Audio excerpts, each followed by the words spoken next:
રામ મંદિર, જેને શ્રી રામલલ્લા મંદિર તરીકે પણ ઓળખવામાં આવે છે, તે ઉત્તર પ્રદેશ, ભારતના અયોધ્યામાં આંશિક રીતે બાંધવામાં આવેલું એક ભવ્ય હિન્દુ મંદિર સંકુલ છે. ઘણા હિન્દુઓ માને છે કે તે રામ જન્મભૂમિના સ્થળ પર સ્થિત છે, જે હિન્દુ ધર્મના મુખ્ય દેવતા ભગવાન રામનું પૌરાણિક જન્મસ્થળ છે. મહત્વ અને ઇતિહાસ. જન્મભૂમિ. રામાયણ અનુસાર ભગવાન શ્રી રામનો જન્મ અયોધ્યામાં થયો હતો. આ સ્થળને હિન્દુ ધર્મના સૌથી પવિત્ર અને મહત્વના સ્થળોમાંનું એક માનવામાં આવે છે. વિવાદ.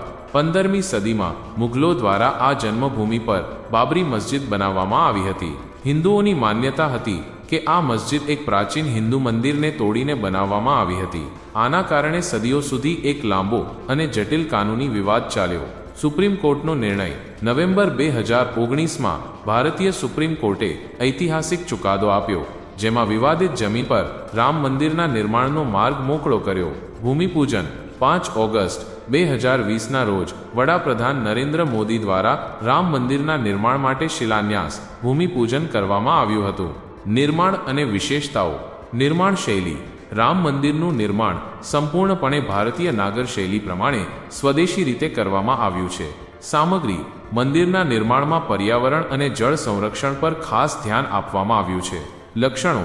મંદિર સંકુલમાં 5 મંડપ, 392 સ્તંભ અને 44 દરવાજા હશે.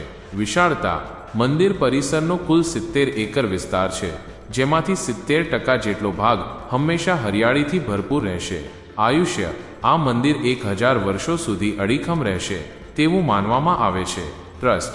રામ મંદિરના નિર્માણ અને સંચાલન માટે શ્રી રામ જન્મભૂમિ તીર્થ ક્ષેત્ર નામનું ટ્રસ્ટ સ્થાપિત કરવામાં આવ્યું છે.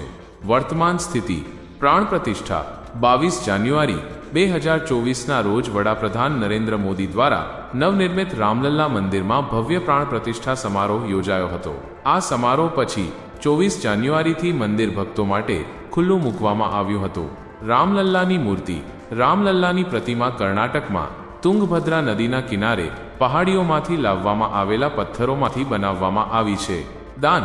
રામ મંદિરને એક વર્ષમાં 700 કરોડથી વધુનું દાન મળ્યું છે, જે દર્શાવે છે કે ભક્તોએ દિલ ખોલીને દાન આપ્યું છે.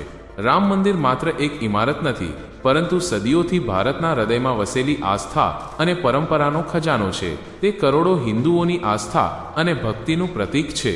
વધુ માહિતી માટે તમે શ્રી રામ જન્મભૂમિ તીર્થ ક્ષેત્રની સત્તાવાર વેબસાઇટ shrirammandirayodhya.comની લિંકની મુલાકાત લઈ શકો છો.